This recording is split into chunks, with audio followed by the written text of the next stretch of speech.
others join. Oh, we got it. Recording in progress. So we'll call to order, and would like to begin to respectfully acknowledge that today's meeting is being held on a traditional territory of the Wasandas First Nations. So with that, if I could just have a motion to adopt today's agenda. Just randomly, Paige, you can pick someone virtually who throws up their hand and make a note of that. That's marvelous.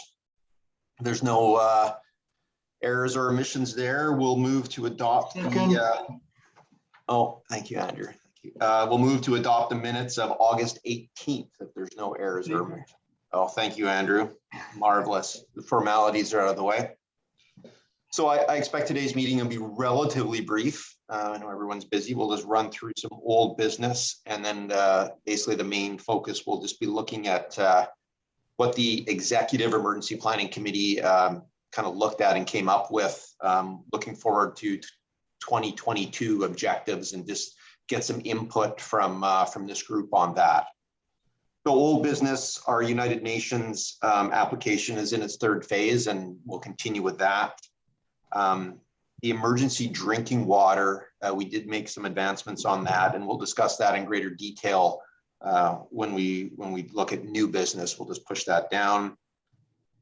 Also under new business will be our hazards, risks, and vulnerability analysis, and a little bit of on that is the best practice in emergency management is we refresh that and have it looked at approximately 3-year intervals.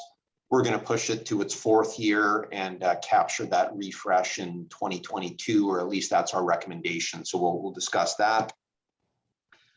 Cooling centers, we did have a bit of a debrief.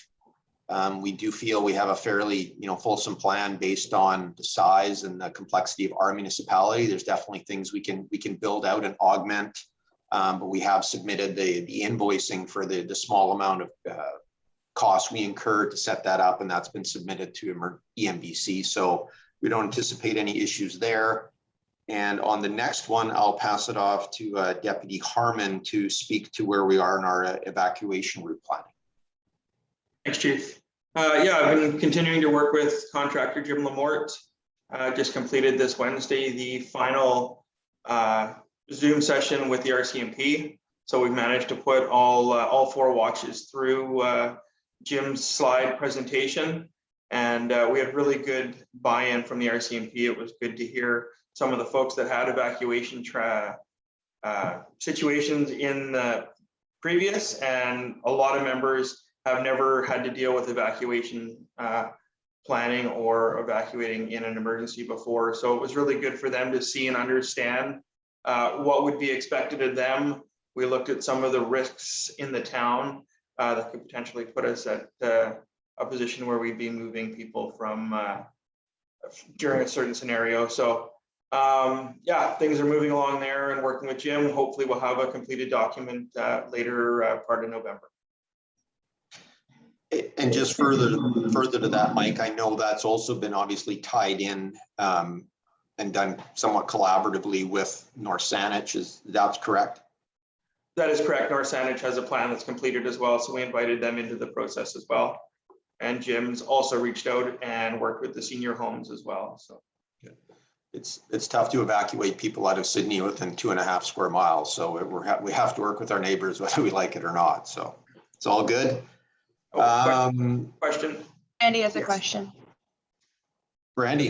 Thanks, Brett. Thanks, Mike. On that, and I know Laura's not on the call this morning, our communications manager, but when ultimately the document or the plan is completed, do we is this something that from a communications perspective would be good to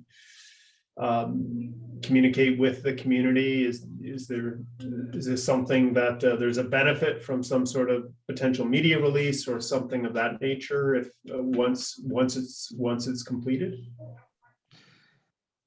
I would defer probably to Mike and Wayne on that, but I would just add that yes would be kind of the large scale answer, but I would really want to make sure that the details were clear, because I'd just be concerned going back to our You know, I remember the tsunami that happened 8 or 9 years ago, and people are just going to focus on one little snippet of information and kind of panic and go to one place. As long as the info really drives our residents to Saanich Peninsula Alert to focus on key information, I think it's important. So I don't know, Mike, what you would add. I think communications would be beneficial, like you say, once we activated Saanich Peninsula Alert for an emergency, just confirming where people have to go. And the one takeaway I'm hoping to add from Jim's work is getting some mapping put up on the website under emergency, the emergency management tab. So people can go and have a look and identify the pods that we've put in place for the community. Okay, thank you. All right, wildfire invoicing. I believe our first invoice has been paid, which is a marvelous thing. And I guess the remaining invoices have been submitted. That's correct, Mike? That is correct. They were submitted earlier this week, and they've been looked over by BC Wildfire and sent off for payment. So hopefully we'll see that soon. Marvelous. That's typically not a rapid process, but it's good that that's been done. It's a lot of work, actually. So thanks to Mike and Paige, and definitely folks in finance and getting all that together. It's a pretty big workload to put together an invoice. What we'll be talking 140, 180K somewhere in there, Mike, all told. About 160,000 for the July to August deployment. So yeah, and it's all has to be itemized and specific to task number. And we were in different forestry sectors and different. It's a bit of a process. So thanks to Andrew and his team for spending a lot of time to put that together. So that's appreciated. And our senior care facility update, Mike, just to close out old business. yeah, thank you. So still maintaining weekly contact with the care homes, just seeing how things are happening. So all visitors and contractors to any of the facilities in Sydney have to show passports before entry. And the big thing that took place earlier this week was all staff have to be double vaccinated in order to continue working in these facilities. So most of our facilities are doing very well. I know a couple of them lost single staff, 1 or 2 people. So most people in the end got the vaccine. And I can report out that the Peninsula and the Nordgarden are having booster shots on November the 4th. So that process has already started for the seniors to get their 3rd shot. Marvelous. Any other old business from anyone before we jump into new business? Yes, Councillor O'Keefe. Yeah, thank you. Just going back to the evacuation plan, and just a question on that. And also in regards to communications. So my understanding is that it sounds like the preference would be to give people information about evacuating via the Saanich Peninsula Alert. And I guess I was also wondering if the plan will include communication strategy in terms of, okay, once the alert goes out and says, okay, go to this location, what is there going to be an ongoing plan on how we keep our community advised? And so will we be letting people know about that ahead of time? Will there be a plan to have ongoing alerts or information via Saanich Peninsula Alert? Will there be website information or tweeting or Facebook, that sort of thing, whether we've given any thought to that? And I guess, you know, what I'm thinking is that in an emergency, people, yeah, they might get the Saanich Peninsula Alert, but a lot won't. And so alternate communications and ongoing, whether that's in the plan. Sure, those are all excellent questions. And you know, if Saanich Peninsula Alert is activated for any what would I consider kind of a large scale or prolonged event, it's going to be done in conjunction with an emergency operation center being stood up, whether it's a level 1 or a level 2 or even a larger level 3. All of those levels have a degree or a defined communications role. So if it's just a tsunami warning, It might just be myself and Deputy Harmon at the fire hall at 3 a.m. sending texts to Randy and maybe, mayor and council and a few people, just from an awareness perspective based on a bunch of things like that. If it's a larger scale event, we'll staff up to an EOC level 2, which has defined communications people, which are solely focused on managing Saanich Peninsula Alert, our social media platforms and everything else like that. That is their sole responsibility, to kind of manage and keep the community updated. So that's why we kind of build out the incident command system and have those specific roles filled. So that's how I would see it there. Worst case scenario, we would, and this is part of one of the plans we're going to look at is, and try to exercise, and you talk about those folks that are not online with Saanich Peninsula Alert, we might have to do, a door knock or something like that in specific neighborhoods. And where we'll likely exercise that when we can, it's safe to do so, would be for a tsunami inundation event, which is really not much of an event in the town of Sydney based on modeling. But we'd still want to ensure that people along specific waterfront areas were aware. And we're going to exercise using town staff, fire staff, perhaps the RCMP, and our search and rescue partners through PMO to do a door knock or a simulated door knock in those identified areas. And we have Sydney broken down into 9 geographical zones. So we could throw 4 people from Public Works and say, you have the Beaufort neighborhood, and I want you to tick off every one of the houses that you've door knocked to let people know not to go on the beach, not to go check their yacht at Van Isle Marina, to listen to Saanich Peninsula Alert, to listen to XYZ, and then you may have to go to this specified location if this alert comes in, and we need to exercise that and how long it takes. So that's on the books for, well, it has been on the books, once COVID started, and of course we haven't been able to provide that. So hopefully that fills in some of the blanks, but yes, we have plans in place. Yeah, I guess I was aware of that, that communications role within the plan.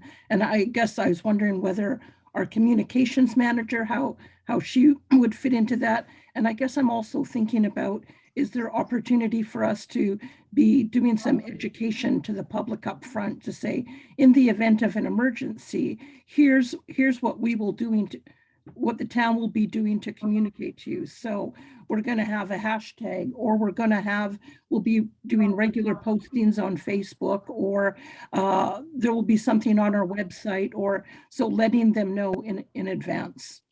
And again, those are great points. And I think that's something that we constantly try to promote and push out, whether it's at the Sydney market through our PMO emergency management folks, kind of highlighting the importance. And, we really were aggressive in the town, going around to stratas and various public events with laptops, trying to get people to sign up to Saanich Peninsula Alert. Ultimately, that is going to be our best avenue. There's 12,000, 13,000 people approximately in the town. We don't have the staff and the ability to door knock or emergency services to every of those people. We're going to have fires and all kinds of more important things to do. And ultimately, we just want to, whether it's town talk, and we'll continue to push out information that it's, these individuals' personal responsibility. They need to sign up and kind of meet us halfway to get this information. And we'll continue to kind of to push that out the best that we can. And like I say, town talk, social media, and all those things. And yes, we would leverage our new communications manager and pull that person, second them into an EOC, much like we did Krista Baxter from Records and other folks during the COVID EOC level 2 stand up. That was filled by town staff who filled that role. Great. Okay, thank you. Other questions? All right, we will move on to new business. And again, just a little bit for the benefit of the group here. So obviously we're all members of the town's emergency planning committee, and our emergency planning committee bylaw basically has in place that there's an executive that looks kind of down emergency planning within the town from kind of a 30,000 foot level, and that consists of myself, the CAO, the mayor, and the appointed council liaison, in this case, Councillor O'Keefe, and we kind of look at kind of the big picture and where we would like to see the points of emphasis being for the next year. We had that meeting, I quote the date, it looked like it was October, well, I can't remember, but it was approximately about a month ago. And bring that forward to the larger group to kind of flush out and discuss. So that's what we'll do for the remainder of this meeting. And just going through the various points, running through things that we hadn't done. We'll quickly go through. It was set up and refine the new EOC in the community safety building. Well, that was obviously done. We had a large scale EOC exercise just prior to COVID. And then we set up a very long and quite extensive level 2 EOC in response to COVID. So we definitely ticked that off the list. Our special event safety policy is something that Jim Lamort has created for the town.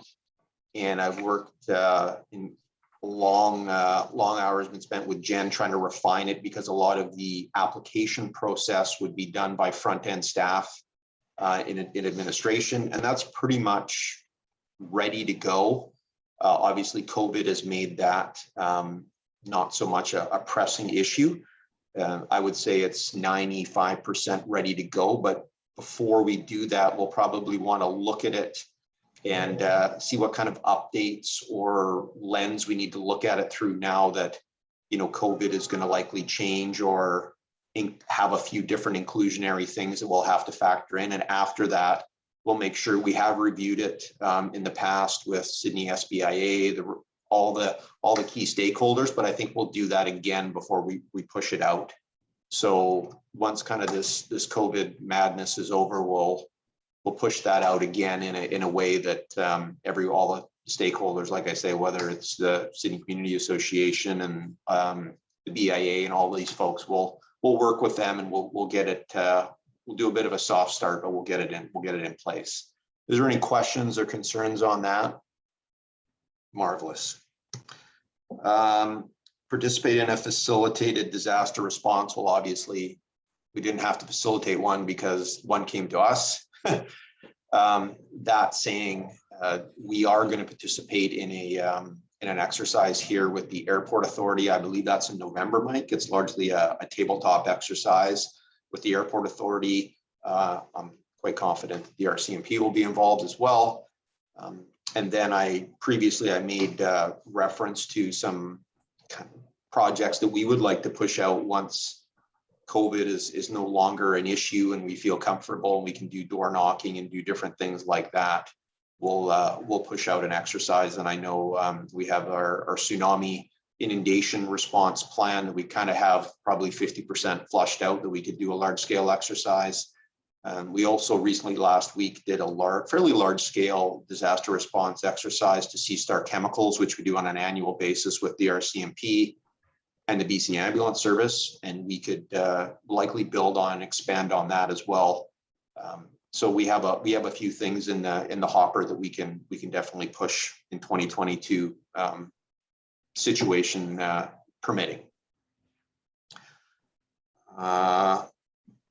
Potable or post-disaster potable water.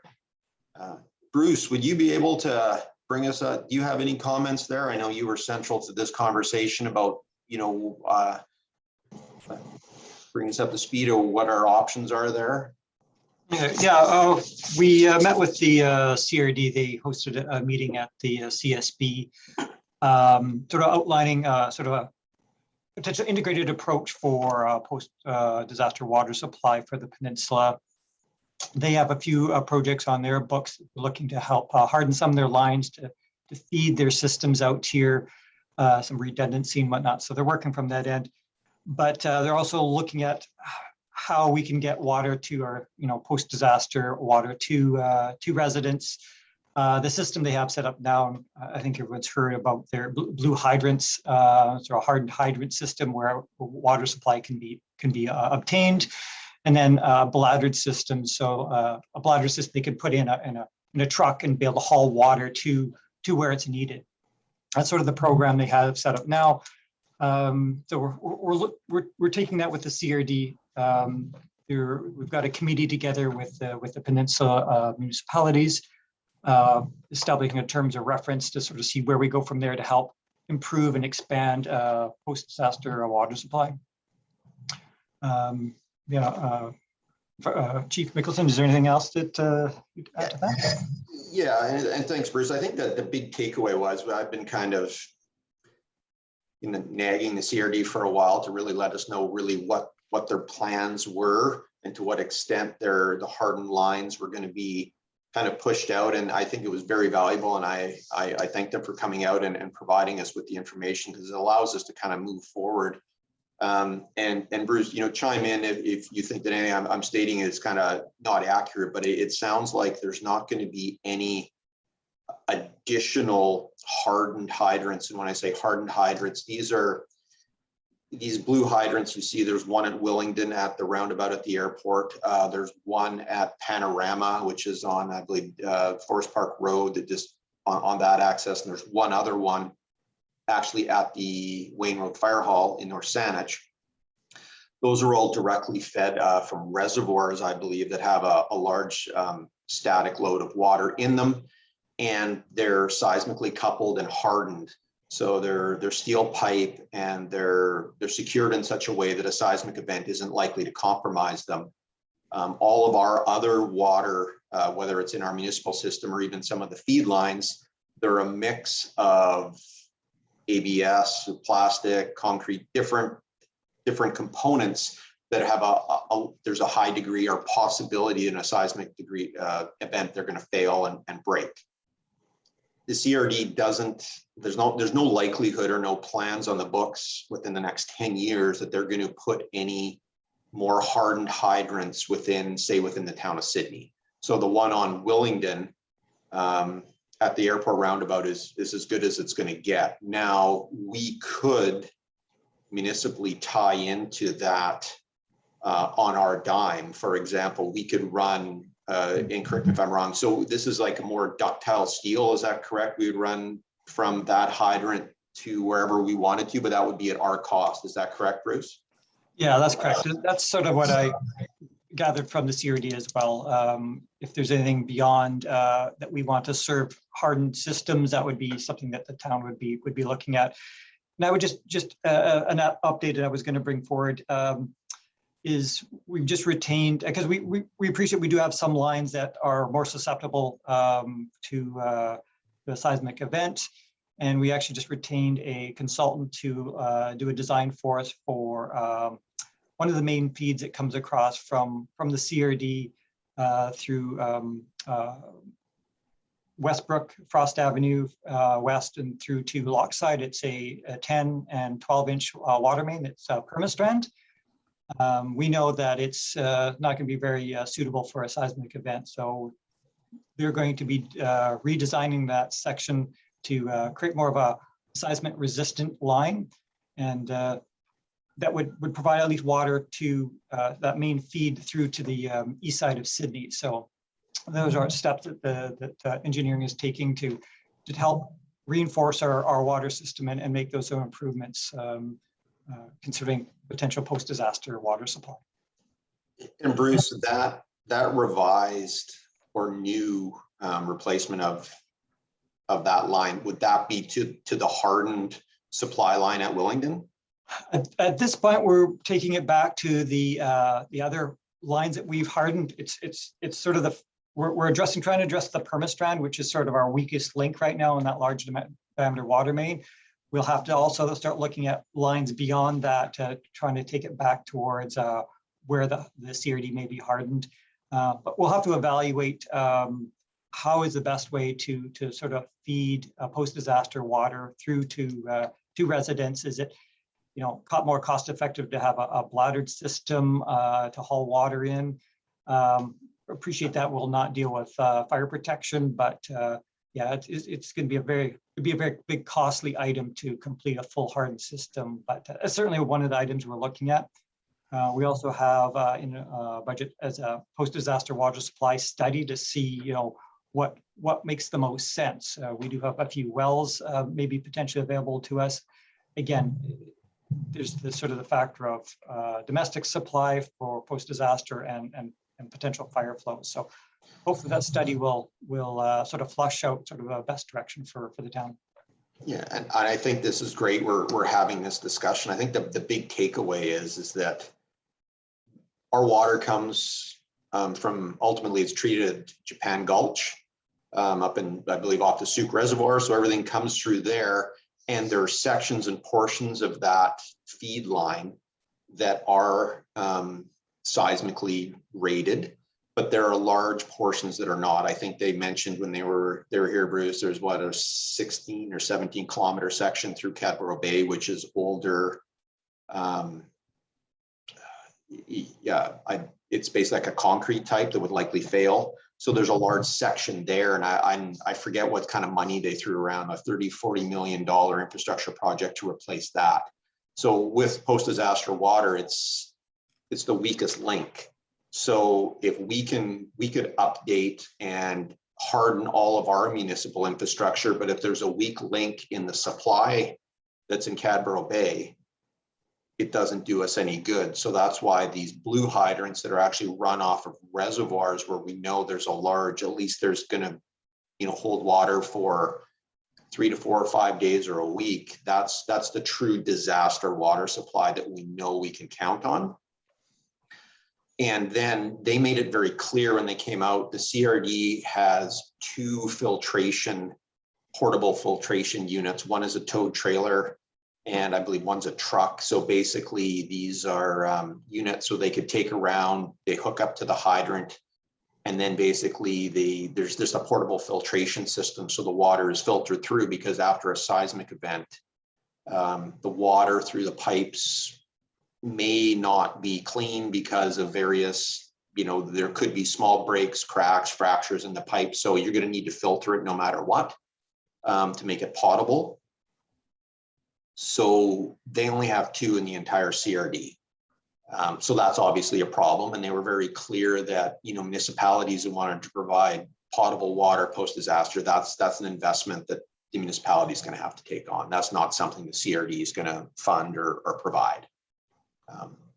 So we need to look at that. So I would say in next 5, 10, 15, 20 years, if we want to provide, and have a potable water distribution system in the town of Sydney, we're going to need to look at some sort of method of filtering and trucking or delivering potable water to various places in Sydney. Probably one on the east side and probably 1 or 2 sites on the west side. Obviously, where the east side, where the vast majority of our population is, and primarily have the ability to drop off or tank potable water to our extended care and nursing home facilities. So the idea is, in a post-disaster environment, is everyone's prepared and they have their little, 5-gallon pail, and the able-bodied person comes up to this distribution manifold that's provided either by the CRD or the municipality, and they get their potable water for the day, which is just for basic life. It's for very kind of basic washing, drinking, cooking. It's not for anything else. It's just to kind of get you through the first 3, 4, 5 days of a disaster. We have a disproportionately high number of people that are not able-bodied, that can't, walk a kilometer maybe through some rubble and carry a 5-gallon pail. We're not flush with those people in Sydney, so we're going to have to deliver it. So that's kind of what we're going to look at in providing a report of how do we build this out? What's the plan? Is it a 5-year plan? Is it a 10-year plan? The positive is that we can leverage our relationship with our extended care and nursing facilities and say, hey, you can purchase these bladders, and perhaps the town will commit that we'll shuttle, in the event of a disaster like this, we'll shuttle potable water to you, once a day, and then you can distribute it to your cohort of nursing homes or whatever. So we'll look at that, and that's an advantage we have, because we have that relationship and can ask them to do that, and I think they'd be very amenable to making that happen. So can we take we'll go from there. Andrew? Can we take it further than just offering and put the onus on them to prepare? We can do all kinds of things. I believe that yes, we can. You know, we're going to be very, very limited. We haven't even talked about firefighting water. Firefighting water is going to be, we're going to be drafting out of the ocean. We'll be doing the best we can. Really, it's more about the preservation of life. And if we burn down a whole bunch of things and people are out of the buildings, but we can get water to people to make sure they have drinking water and basic kind of sanitation for 3 or 4 or 5 days. And that's the best way we can preserve life within the town. Well, then that'll be our primary emphasis. So absolutely. Yeah, we'll do that. Just a little project for the corner of the desk, but we'll keep that going. So, but it's good. We really know where we stand now, whether it's, we have a good understanding, whether it's pursuing grant funding or, you know, we purchase a bladder every year or one filtration trailer, or how we work it out. I think we have enough information now that we can make some investments and build out a plan to deliver this obviously requirement over the next little while. So that's positive. I look forward to working with Jen and Bruce on it as well. So Have we ever done a survey of residents, just asking how many people have heeded all the warnings over the many, many years and kind of self-prepared for an emergency? You mean in respect to having bottled water at home and all those? You know, that's a good question. I know that we've done a ton of work and largely leveraging the great work that Deputy Harmon's done, you know, working with our nursing homes and our extended care facilities, and even a lot of our large stratas.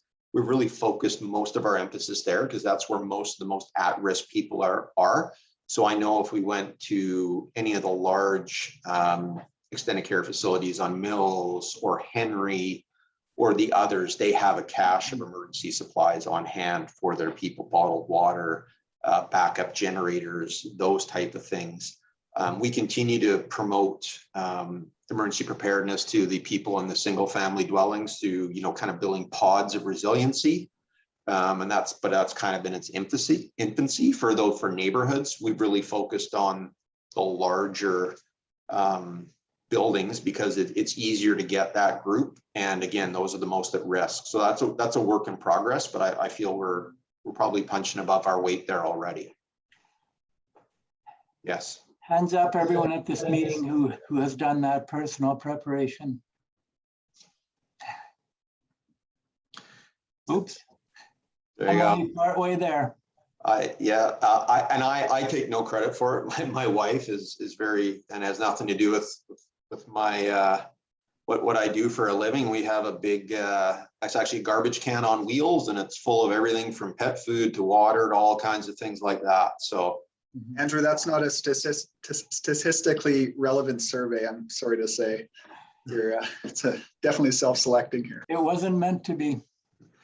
Yeah, we won't get into the how we quantify surveys. I don't think that's something we want to do, but right now in Sydney, but no, that's all good. We'll just move on. One thing we haven't done, and it's something that I know Councillor Duncan has brought up, is this: we examine how we deal with human waste and other things like that post-disaster. And we haven't really delved deep into that, but it's something that we'll keep on our list for sure. We've talked about our UN application, and we're in the 3rd phase there. The HRVA refresh, I said we're going to push off to 2022. And the large reason for that is we want to use those funds for the next item, which is the COVID-19 kind of EOC after action report. So basically myself, Randy, Mike, and Allison, and a whole bunch of the key players that were there, and there were dozens. We don't have a ton of time, obviously, and we feel that it was such a large involved event that the town would really benefit, and we would really better our organization by having kind of an independent 3rd-party review of what we did well, what we didn't do well. And again, so we propose reallocating the funds that we would use for our HRVA refresh to having an after action report done by a third party.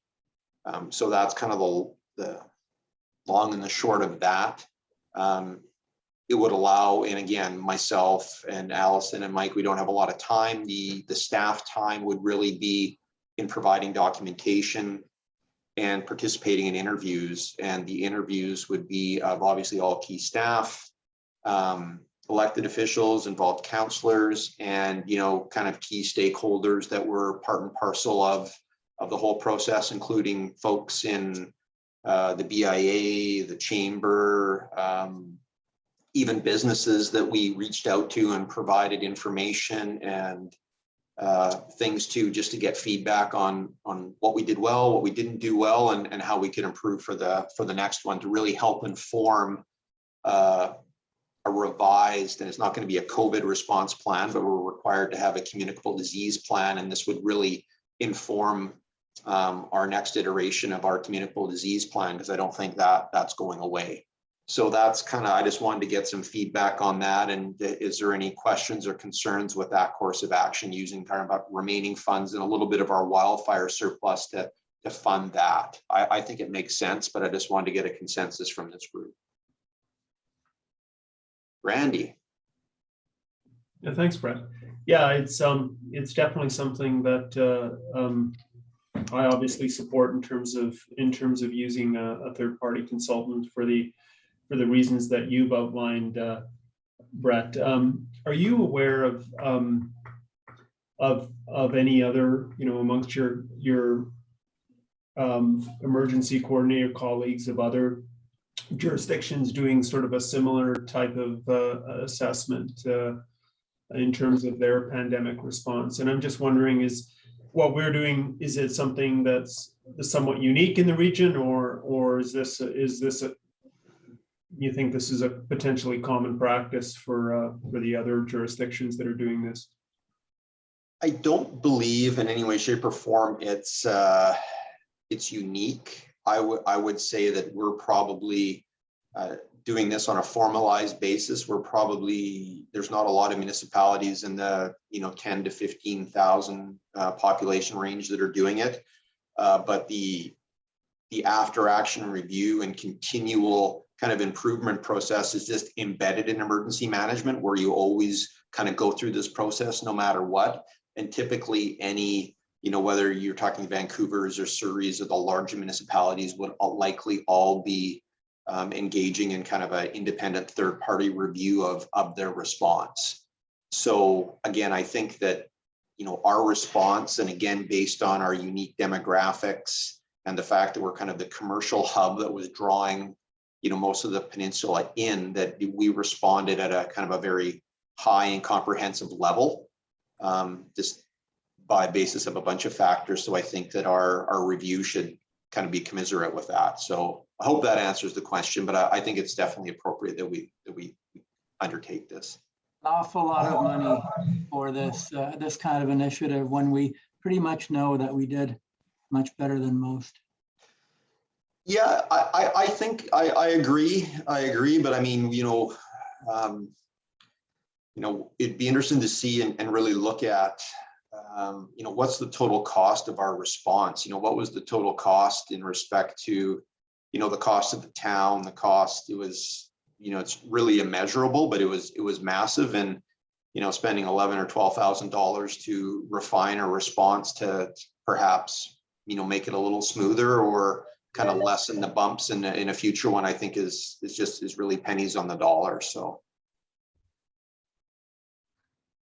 I think the other aspect to this is that, and correct me if I'm wrong, I don't know if it's could be a council resolution for us to undertake this, or at least it was raised in council in terms of undertaking this. So if there's a commitment or requirement for us to do this, I do think that there would be a significant amount of work involved in something like this. So, again, I have no issues in terms of getting assistance and spending funds to undertake a comprehensive report. I think we need to look at it through the context in 20, in the last 18, 24 months, it has been the largest, most consuming and probably expensive project the town has undertaken.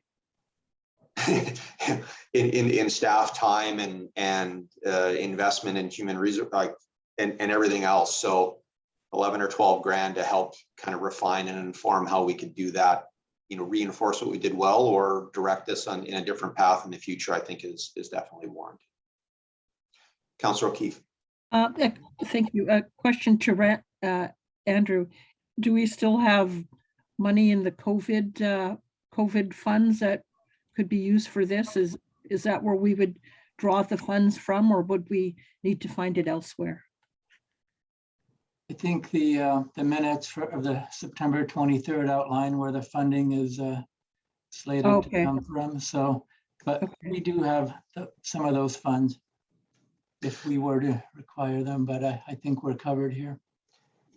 Yeah, and again, this speaking to that, we can fund this just by pushing the HRBA refresh down the road for 6 months, and then we'll top it off with some of the monies from we earned during the wildfire season, and then I think we don't have to go with our hand out to Andrew for any of those other funds, and it's funded, so I'm not too concerned about the funding aspect of it.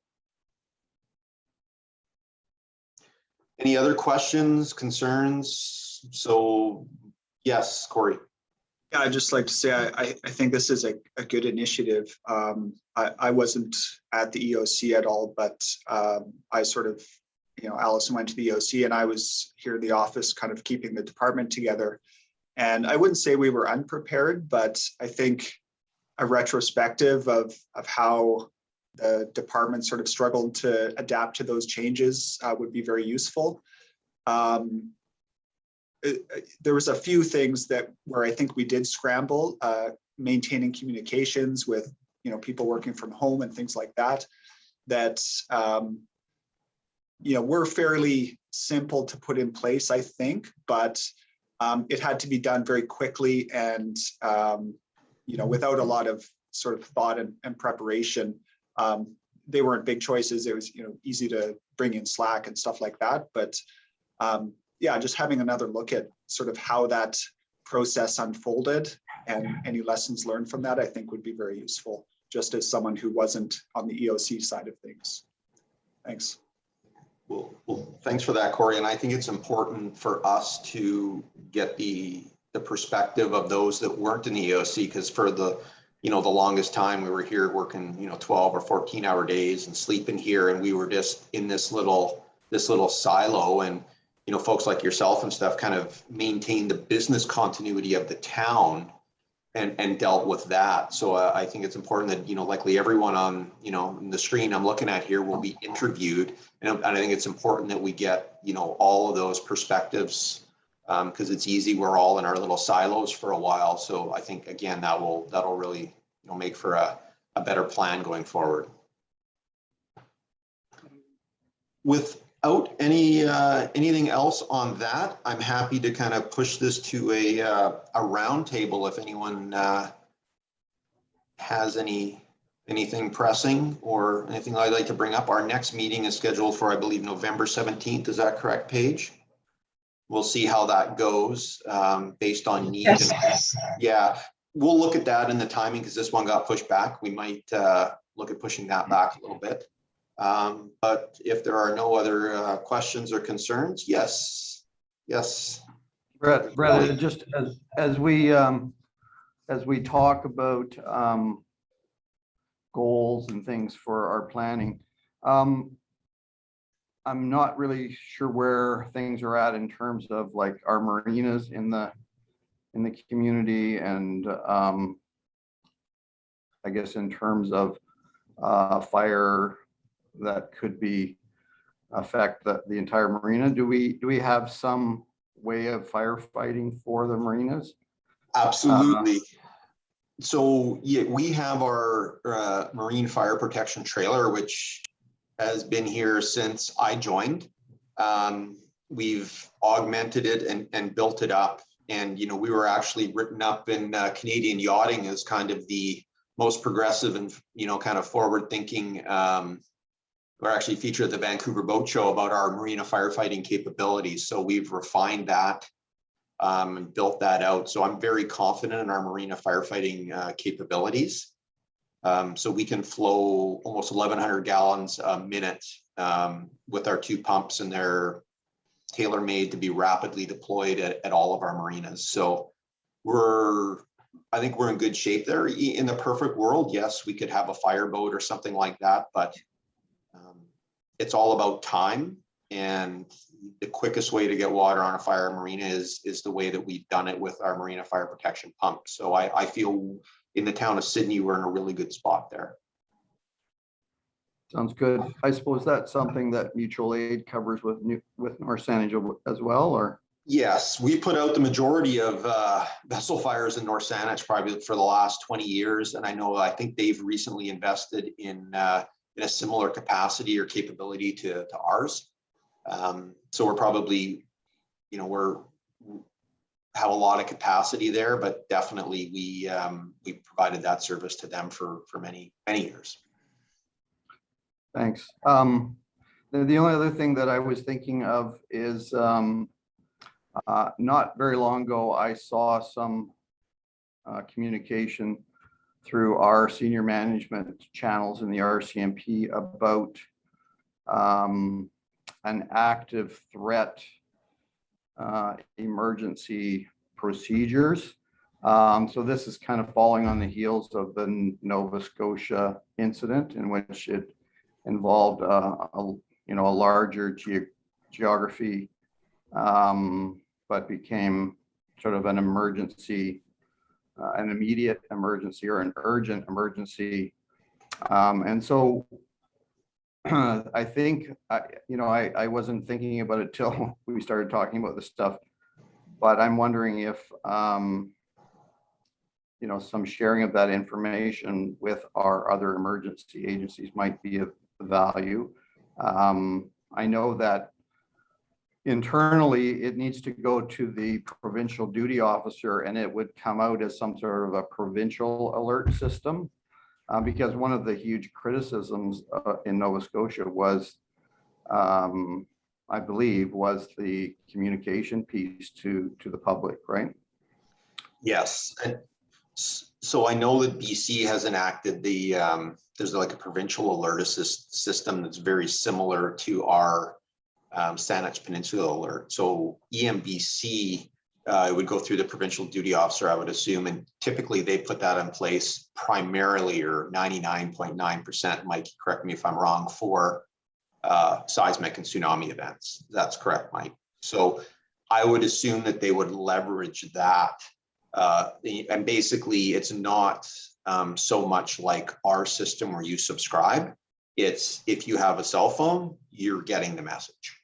You don't have a choice. The carriers are, part of their ability to get a license from the CRTC is that you will push this message out on your cell phone, or you're not a carrier in Canada or in BC. So that's how they work. And this is the federal government has the same ability to push out messages like that. So I would assume that would come from like you say, from the provincial duty officer. Some guy in Keating Crossroad would probably be nervous and have to push that button. Sounds good. I just didn't know if that was commonly known amongst other agencies, because it was a relatively new procedural implementation that funneled through to us. So just to share that. No, I appreciate that. We're aware of that communications capability, but it's always been shared to us solely through the lens of a seismic event. Okay, sounds good. Corey. Yeah, thanks, Brett. I just wanted to provide a bit of an update on the official community plan update project, which continues. We're almost finished phase 2 of 4. So we're probably 65% of the way through the project. The last 10 or so months has been a lot of communication with the community, hearing what they have to think. And there's the key directions report, which we've just finished some public feedback on. I guess for the purposes of this committee, I would say, I haven't heard anything from the community specifically related to emergencies or emergency management that would necessitate some specific policy in the OCP. But we are moving into the drafting phase for the plan, and we're hoping to have a draft in the early new year for the community to review. And of course, I'll be sending out relevant sections to staff here as well when the time comes.